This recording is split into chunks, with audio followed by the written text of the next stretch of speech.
ゆっくり解説。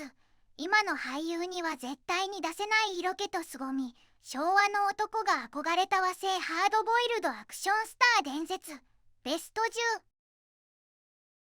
今回は、昭和の男が憧れた和製ハードボイルドアクションスター伝説ベスト10を紹介するぜ。昔の俳優さんって、画面からビリビリした殺気や大人の色気が伝わってきて、本当にかっこいいわよね。ああ、当時は CG がないから、スタントや爆破も生身のガチだ。その命がけの緊張感が凄みを生んでいたんだぜ。ちなみにハードボイルドは卵の片茹でが語源で、感情に流されない強靭な男を指す言葉だ。片茹で卵が語源なの。知らなかったわ。海外では冷酷さが強調されるが、和製は少し違う。ただ強いだけじゃなく、不器用さや孤独、傷つきながらも筋を通す泥臭い哀愁があるのが特徴なんだぜ。痩せ我慢する男の美学ね。たまらないわ。今回は人形や格闘路線ではなく、刑事や探偵など純粋なハードボイルドを体現した10人のスターを厳選したぜ。早速ランキングを始めるのぜ。第10位、丹波哲郎。第10位は、和製ジェームズ・ボンドとも言える貫禄を見せつけた、丹波哲郎だぜ。丹波さん、大物俳優ってイメージだけど、ハードボイルドな役もやってたの？ああ、アクションを自らこなすというより、葉巻やスーツが似合い、座っているだけで空気が引き締まる、頼れるボスのハードボイルド感が最大の武器だったんだ。なるほど。ボスの色気ね。画面にいるだけで説得力がありそう。その凄みが世界に認められたのが、1967年の映画007は二度死ぬだ。日本の諜報機関トップであるタイガー田中役に抜擢され、ショーン・コネリーと堂々と渡り合ったんだぜ。あの007のジェームズ・ボンドと並んで引けを取らない貫禄ってすごすぎるわ。その貫禄で日本中を魅了したのが、1975年から放送された大ヒット刑事ドラマ G メン75だ。滑走路を横並びで歩く伝説のオープニング映像のドラマね。その通りだぜ。丹波さんは特別潜入捜査班を率いる黒木警視を演じ、冷静沈着なボスとしてハードボイルドの象徴になったんだ。俳優デビューは29歳と遅咲きだが、天性の凄みがあったんだな。でも、そんな完璧なボスなら、演技に対してもかなりストイックだったんじゃない？それが面白いところでな。ハードボイルドな役柄とは裏腹に、豪放磊落な性格で、セリフを覚えないことでも有名だったんだぜ。それじゃ撮影はどうしてたの？現場ではカンペを多用していたらしい。それでも本番になると、圧倒的なオーラで完璧に凄みのある男を演じきってしまうという豪快な裏話があるんだ。カンペを見ながらあの貫禄を出してたなんて、逆に天性のスターね。画面を引き締める冷徹さとスケールの大きな人間味。和製ハードボイルドのボスの頂点と言える存在だから、10位にランクインだぜ。第9位、根津陣八。第9位は、ハスに構えた影のある色気と哀愁で男を魅了した、根津陣八だぜ。根津陣八さん、どこかミステリアスで、大人の危険な香りがする俳優さんよね。その通りだ。彼の圧倒的な野生味の原点は、唐十郎が主催するアングラ演劇の劇団、状況劇場にあるんだ。看板役者として泥臭く鍛え上げられたからこそ、ただカッコつけるだけじゃない本物の凄みがあったんだぜ。舞台出身だからこその基礎と、あのギラギラした雰囲気を持っていたのね。その魅力が爆発したのが、1985年の刑事ドラマ、誇りの報酬だ。熱血漢の中村雅俊とコンビを組み、根津さんは常にハスに構え、憂いを帯びた眼差しの萩原刑事を熱演したんだ。銅と製のコンビね。現代の俳優には出せないニヒルなハードボイルドさがたまらないわ。その独特の凄みと男の哀愁は、あの巨匠黒澤明監督にも深く愛され、映画、影武者やランでも重要な役どころを任されたんだぜ。世界の黒沢に認められるなんて、まさに本物ね。そして彼のハードボイルドを語る上で絶対に外せないのが、1995年の映画、5人だ。社会から弾き出された元刑事の男を演じ、その狂気と悲哀を見事に体現したんだ。あのヒリヒリするような極限状態の演技は、映画ファンの中では伝説になっているわね。さらにすごいのは、2010年に不慮の事故や病気による体調不良で惜しまれつつ引退していたのに、2015年の続編、5人サーガで石井隆監督の熱烈なオファーに応え、一度限りの復帰を果たしたことだ。当時は喋ることもままならない状態だったが、車椅子姿で執念の演技を見せつけ、魂のハードボイルドを貫き通したんだぜ。引退してもなお、映画のために命を燃やしたのね。かっこよすぎるわ。不器用で影のある大人の魅力を、生き様そのもので見せつけた名優だから、第9位にランクインだぜ。第8位、シドジ第8位は、日活アクション黄金期を支えたエースのジョーこと、シシドジョーだぜ。エースのジョー、ふっくらした方と、口角を上げたニヒルな笑顔がトレードマークの俳優さんね。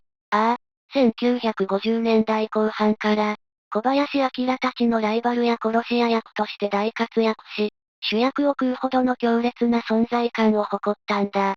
コミカルな愛嬌がありながらも、銃を握ると一瞬で空気が変わる凄みを持っていたんだぜ。早打ちのガンアクション、本当にかっこよかったわよね。でも、あの特徴的な方って、生まれつきじゃなかったって噂は本当なの？その通りだ。実はデビュー当時の彼は、シュッとしたスマートな2枚目だったんだ。だが、自分の顔はインパクトに欠けると悩み、悪の強い悪役や、凄みのある顔を手に入れるため、1956年に誰にも内緒で自ら包協手術を受けたんだぜ。役作りのために顔を変えちゃったの。狂気とも言えるものすごい執念ね。一般的には長年、シリコンを入れたと広く認知されていたが、正確にはオルガノーゲンという物質を頬に注入したんだ。この蒸気を逸した役者魂が彼の代名詞となり、和製ハードボイルドにおける殺し屋のスタイルを決定づけたんだぜ。シリコンじゃなくてオルガノーゲンだったなんて驚きだわ。でも、その後はずっとそのままだったの？いや、45年経った2001年にこれからは普通の老人役もやりたいと言って、長年連れ添った方の物質を摘出する手術を受けたんだ。45年も経ってから元に戻したのね。なんだか少し寂しい気もするわ。ああ、だが、トレードマークが元に戻っても、エースのジョーとしてのニヒルな大人の魅力と凄みは健在だったんだぜ。役に対する異常な執念と、唯一無二のユーモアを持つ最高のスターだから、第8位にランクインだ。第7位、藤岡弘。第7位は、泥まみれで悪に立ち向かうストイックな男の美学、藤岡弘だぜ。藤岡さんって仮面ライダーのイメージが強いけど、ハードボイルドなアクションスターでもあるのね。ああ、彼は CG のない時代から、スタントマンを使わずに自ら生身で危険なアクションをこなしてきたガチのスターなんだ。その実力は海を越え、1984年には日本人で初めて全米映画俳優組合、通称 SAG のメンバーになったんだぜ。アメリカの俳優組合に入った初めての日本人だったの。そうだぜ。ハリウッド映画 SF ソードキルで主演を務めるなど、日本人俳優の海外進出における真の先駆者なんだ。その圧倒的な身体能力と狂気のスタントが伝説になっているのが、1973年の初主演映画、野獣狩りだ。狂気のスタントって、一体どんなことをしたの？高層ビルの外壁を命綱なしでよじ登ったり、飛行するヘリコプターに生身でぶら下がったりと、一歩間違えれば確実に命を落とす蒸気を逸した撮影を自ら行ったんだぜ。命綱なしでヘリに、本当に文字通り命がけだったのね。その命がけの迫力に加えて、彼ならではの哀愁を見せたのが、1977年から放送された刑事ドラマ、特捜最前線の桜井刑事役だ。熱血漢でありながら、恋人を亡くすなどの深い心の傷を抱え、もがき苦しみながら悪に立ち向かう影のあるストイックなハードボイルドを見事に体現したんだ。ただ強いだけじゃない。心に傷を負った男の背中ってたまらないわね。スタイリッシュにスーツを着こなす都会的なハードボイルドとは違い、藤岡さんは泥まみれになり、血を流し、極限状態でも痩せ我慢をして生き抜く。そんな泥臭く野生的な和製ハードボイルドの形を確立したんだぜ。汗と血が似合う。まさに男の中の男って感じね。強靭な肉体と不屈の精神、そして深い哀愁を持つ真の侍だから、第7位にランクインだぜ。第6位、藤達也。第6位は、加えタバコとヒゲが似合う圧倒的な大人の色気、藤達也だぜ。藤達也さん、ダンディで、どこか危険な香りが漂う渋い俳優さんよね。ああ、彼は1970年代の野良猫ロックシリーズなど、日活ニューアクション路線で反落時やアウトローを演じ、独特の不良っぽさと色気を培ってきたんだ。後に愛のコリーダなどで国際的にも名を知られる大スターになるが、彼の最大の魅力は力みを感じさせない自然体の凄みなんだぜ。ガツガツ熱血に叫ぶわけじゃないのに、なぜか引き込まれちゃう不思議な凄みとオーラがあるわよね。その都会的なハードボイルドの魅力が爆発したのが、1981年のドラマ、プロハンターだ。横浜を舞台に草刈正雄と探偵コンビを組み、ひょうひょうとしながらも時に危険な香りを漂わせる大人の余裕を見せつけたんだぜ。スタイリッシュでおしゃれな探偵コンビ。当時の男性たちの憧れの的だったでしょうね。そして彼のハードボイルド俳優としての頂点とも言えるのが、1985年の角川映画、友よ静かに眠れだ。主人公が元ヤクザだと勘違いされることもあるって聞いたけど、本当はどんな映画だったの？違うぜ。末期癌を患う親友のためにふらりと街を訪れた、元大学病院勤務の医師を演じたんだ。現在は戦医をしている主人公が、親友の最後の願いを叶えるため、静かに悪に立ち向かっていく姿を描いた名作だ。自分のためじゃなく、親友のために戦うなんて熱いわ。肩に力を入れた熱血感ではなく、静かに燃える怒りと男の哀愁を見事に表現したんだ。日本の俳優の中で、彼ほどヒゲと加えタバコ、そして酒が似合う孤高のスターは他にいないぜ。タバコの煙とグラスを傾ける姿だけで絵になる。まさに大人の男のハードボイルドね。余裕と色気で悪を打つ、究極の大人の凄みを持つ名優だから第6位にランクインだぜ。第5位、原田芳雄。第5位は、スクリーンに新しいアウトロー像を刻み込んだカリスマ、原田芳雄だぜ。原田芳雄さん、ギラギラした野生味があって、なんだか近寄りがたいような、でも強烈に引きつけられるオーラがあるわよね。ああ、彼は1970年代の映画、反落のメロディーなどで、長髪やジーンズ姿が似合う野生味のあるアウトロー像を強く印象づけたんだ。昔のヒーローって、きっちり髪を分けてスーツを着ているイメージだけど、それとは全然違ったのね。その通りだぜ。従来の端正なヒーロー像とは異なる、反体制的でラフな魅力を持つ俳優として世間の注目を集めたんだ。実際に、所属していた劇団俳優座の体制に反発して退座するなど、権力や型にはまることを嫌う反骨心を持っていたんだぜ。役柄だけじゃなくて、本人の生き様そのものが枠に収まらない一匹狼だったのね。かっこいいわ。その野生味あふれる存在感と独特のハードボイルドな雰囲気は、同世代や後輩の俳優たちにも強い影響を与えたんだ。特に、あの松田優作が原田芳雄に強い憧れを抱いていたことは、映画ファンの間ではよく知られているぜ。あの松田優作さんが憧れるほどの存在だったなんて、すごすぎるわ。まさにカリスマね。さらに彼の魅力を深めているのが、音楽だ。劇中だけでなく私生活でもブルースと酒をこよなく愛し、音楽活動も精力的に行っていたんだぜ。ブルースを歌う原田芳雄さん、想像しただけで大人の色気が漂ってくるわ。絞り出すように歌うブルースの歌声は、そのまま彼が演じる孤高で泥臭い男の哀愁と重なり、他の誰にも出せない独自の凄みを生み出していたんだ。演技と音楽、生き様すべてが一つになって、あのハードボイルドな色気が作られていたのね。飾らない野生味と反骨心で、日本中を熱狂させた本物のカリスマだから、第5位にランクインだぜ。第4位、萩原健一。第4位は、泥臭い新しいアウトロー像を確立した、証券こと萩原健一だぜ。証券、かっこいいだけじゃなくて、人間臭い魅力が爆発していた大スターよね。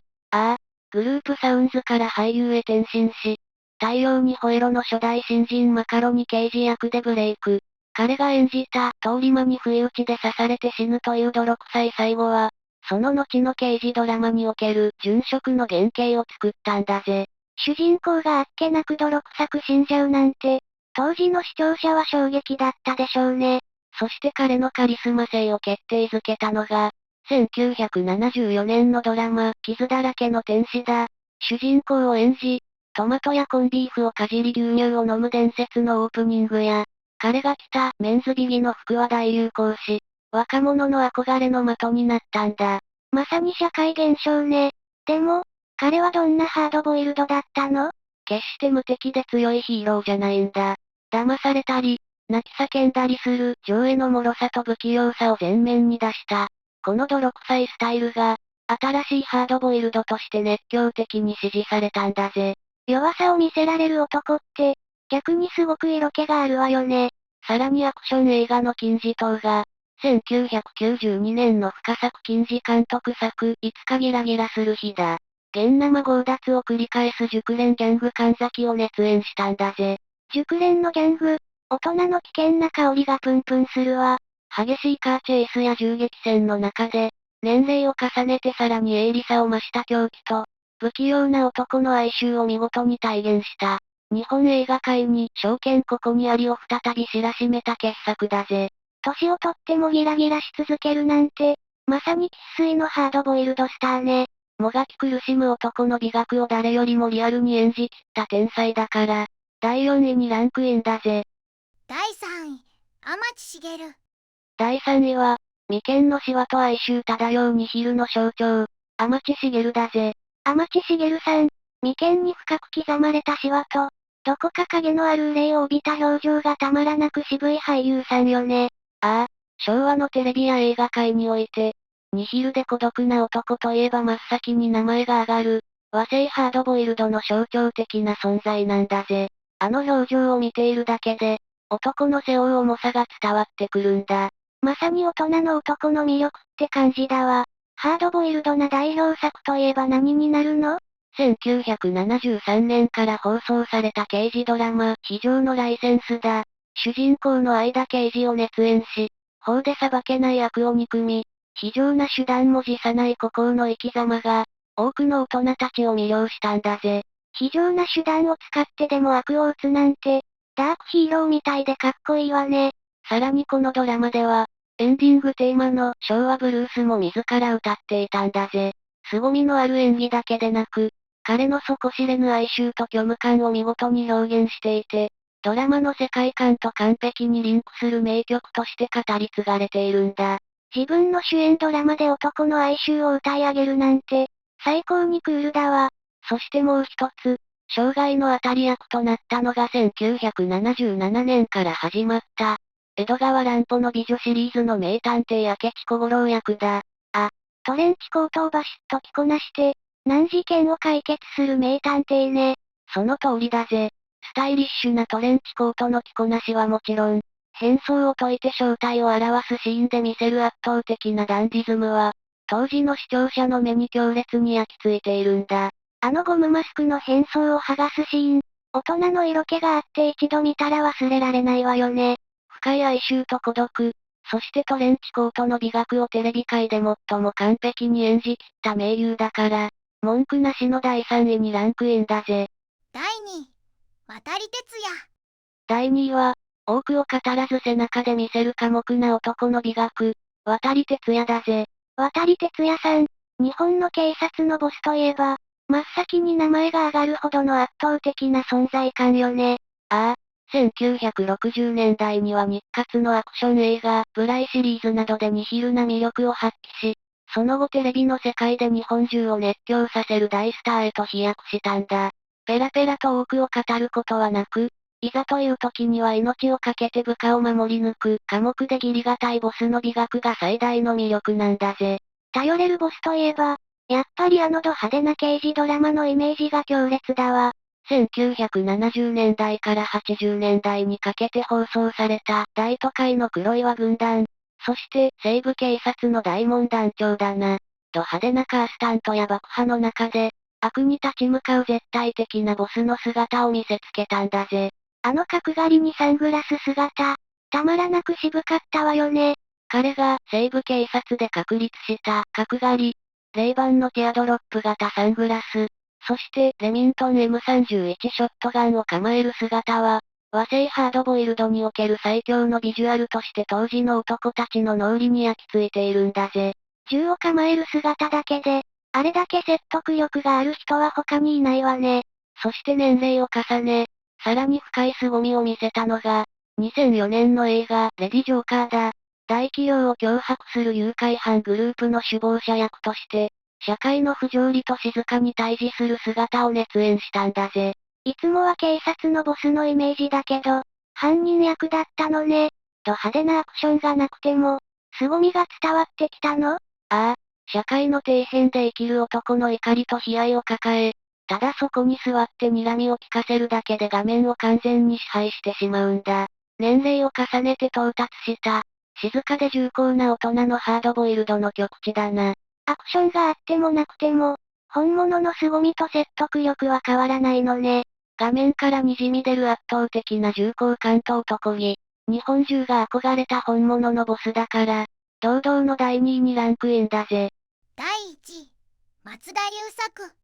堂々の第1位は、日本映画史におけるハードボイルドアクションの最高峰、松田優作だぜ。松田優作さん、まさに昭和の男たちが憧れた、伝説のカリスマスターね。ああ、映画、遊戯シリーズでの殺し屋や、ドラマ、探偵物語の私立探偵工藤俊作役などで絶大な人気を獲得したんだ。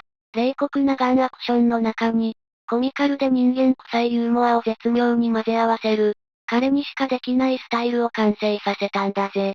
クールなだけじゃなくて、ちょっとおどけたような人間味があるのが魅力的だったわね。しかし、彼の真骨頂はその常軌を逸した狂気の役作りにあるんだ。1980年公開の映画、野獣しすべしで主人公を演じた際、極限まで減量して頬をこけさせただけじゃないんだぜ。減量だけじゃないって、一体何をしたの？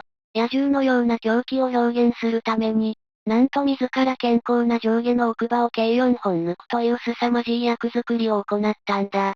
歯を抜く、役のためにそこまでするなんて、文字通り命がけじゃない。その命がけを本当に体現してしまったのが、1989年のハリウッド映画、ブラックレインだ。凶暴なヤクザ佐藤役で出演し、マイケル・ダグラスたちと共演したんだが、実はこの時、彼自身が膀胱癌に侵されていたんだ。癌を患いながら、あんな鬼気迫るアクションをしていたの？ああ、周囲に病気を隠して撮影に挑み、その演技はリドリー・スコット監督をはじめ世界中に強烈なインパクトを与えたんだ。だがハリウッドで絶賛された直後、40歳という若さで帰らぬ人となってしまったんだぜ。文字通り、自分の命を削って演技に打ち込んでいたのね。その生き様そのものが究極のハードボイルドだ。今なお色褪せない永遠のカリスマだから、堂々の第1位だぜ。エンディング。今回は、昭和の男が憧れた和製ハードボイルドアクションスター伝説ベスト10を紹介したぜ。どの俳優さんも、現代の映像技術や CG なんかじゃ絶対に作れない本物の凄みと大人の色気があったわね。ああ、ただかっこいいだけじゃなく、泥臭く傷つきながらも筋を通す生き様。そして、役作りのために命まで削るような常軌を逸した情熱があったからこそ、画面からその熱量が溢れ出していたんだぜ。まさに生き様そのものがハードボイルドだったのね。当時の男たちが熱狂したのも納得だわ。みんなの心に焼き付いているスターや、好きだった映画ドラマのシーンがあったら、ぜひコメント欄で熱く語り合ってくれよな。思い出の作品のリクエストもお待ちしているわ。それじゃあ、今回の解説はここまでだ。面白かったらチャンネル登録と高評価もよろしく頼むぜ。ご視聴ありがとうございました。